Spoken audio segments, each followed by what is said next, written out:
is Will Chandler. Some call me the true fashion culprit, and others call me Treal'One Eastwood due to my artistic gunslinging abilities and graphic design. And I appreciate good Clint Eastwood movies as well. I am the founder of a small clothing line manufacturing company based out of St. Paul, Minnesota, that's currently in the startup stage. For the past 9 years, I have prepared and gathered information regarding fashion, how to start a business, and educated myself so that I can be a successful small business owner.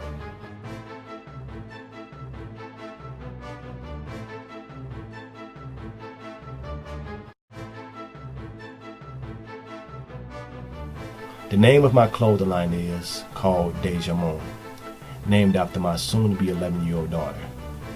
The name Dejamone is more than just a brand name to me, but more like a symbol that represents discipline, dedication, and determination. The name itself is comprised of my daughter's first name, Deja, and her middle name, which is Simone. When I combined these two together, it just sounded so natural and fluid when it rolled off the tongue, so I just stayed with it. I can truthfully say that I never sought after a career as a fashion designer, but I always enjoyed fashion.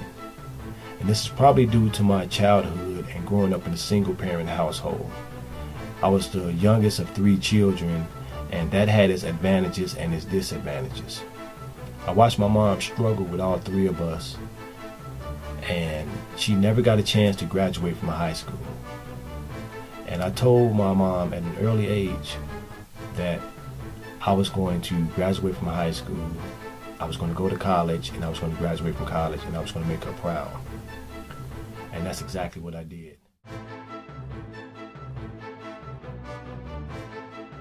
I took the role of saying that I'm going to take the torch and put my family on the map and create a good name for our family. And that's what I've been doing.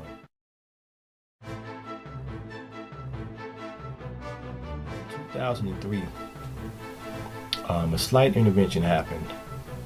The road that I was on was getting kind of shaky and coming to an end quickly. A friend of mine had come down with a serious illness and was placed in a wheelchair temporarily.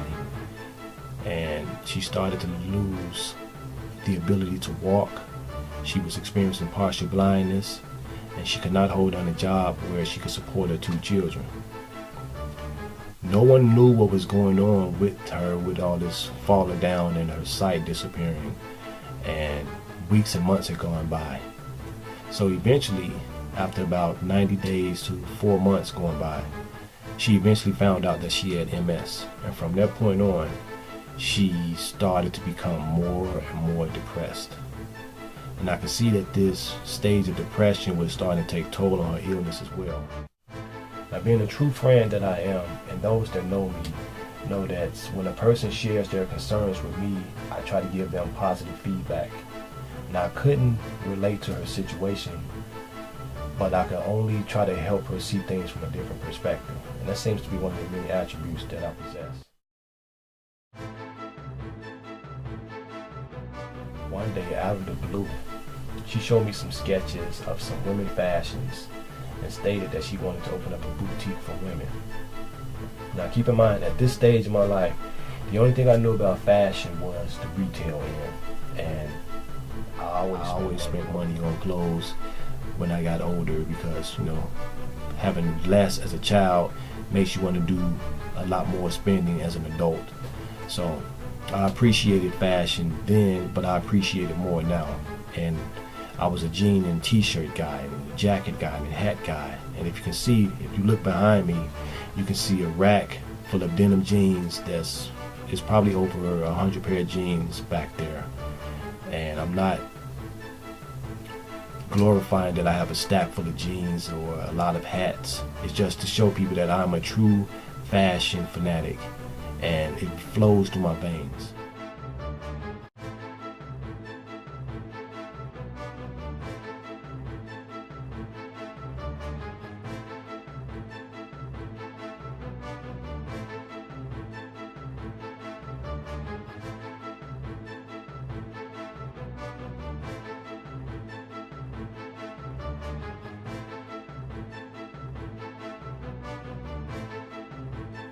I didn't know where all of this was coming from about how she wanted to open up a boutique and how she had a name generated and she knew exactly who she wanted to target.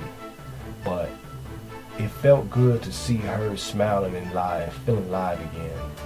So I even teased her a bit just to keep her spirit up and said that her designs look like stick figures with oversized clothes on. And in the midst of our conversation regarding her designs, she turned in the direction of my voice and said, "If you think that you can do better, show me," and made a reference toward the license plates of the Missourians. I think that's the name for it, but I was sarcastic with my reply, and I said something like, "Yeah, right, this is the nothing to me," you know. And during our conversation back and forth, her spirits were getting more and more lifted, so I just played along with it. I even took her upon an offer to create a sketch, so I drew a jean jacket and a pair of jeans, and I did this just to prove her wrong, but it was all with good intentions behind it.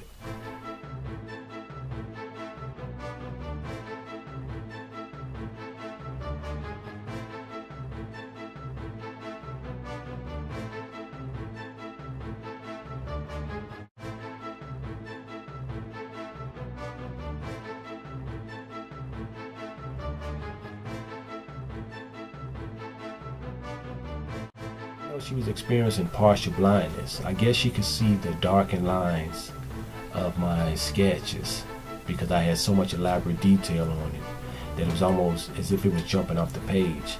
And she turned in my direction and made this life-altering statement and said, "You think that you're so good, huh?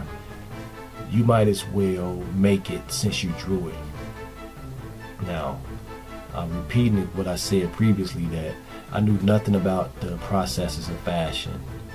So I'm being questioned to take a drawing that I did and try to make it be a garment to be worn on the body was something of a task that I didn't even understand. So I'm reluctant. So after back and forth conversations about it, she eventually dared me and said, "I dare you to get behind the sewing machine and create this garment that you just made on this piece of paper." So I took her up on her offer, but then began to think, what did I get myself into? There's more to the story, but as you can see, my fashion story had nothing to do with monetary gain, a talent passed down by someone else, or because I seen others do it. I've always appreciated fashion, but I never had aspirations to be a fashion designer. Fashion found me in the form of a dare. And this dare turned into a challenge. And this challenge is what led me on the journey.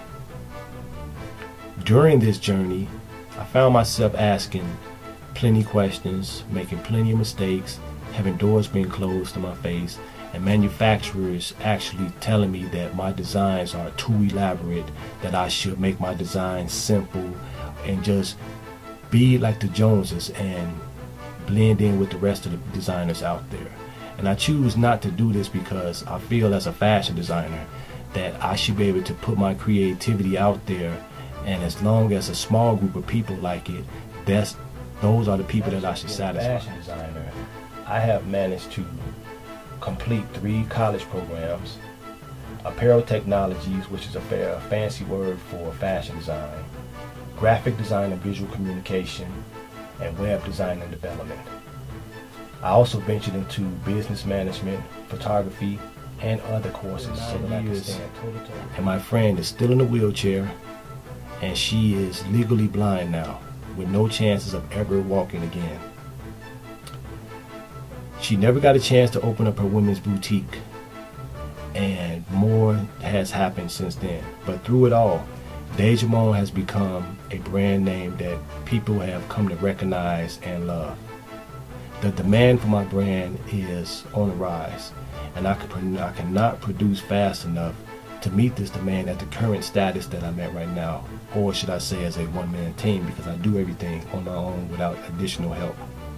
I need your support in helping me get Dejamone into the hands of those who appreciate my story and like the signature of Dejamone apparel. Your support will actually go toward the actual launch of my Victory collection for 2013. That will put me in a position to either showcase at Brooklyn Fashion Week or Boston Fashion Week in 2013. I am currently set to showcase 30 of my prototypes in Baltimore Fashion Week coming this August. And your support will actually keep the momentum moving forward. I want to thank you in advance and be on the lookout for updates weekly or bi-weekly. I apologize for the long introduction video, but I needed you to see the story behind why I decided to become a fashion designer. Thanks again.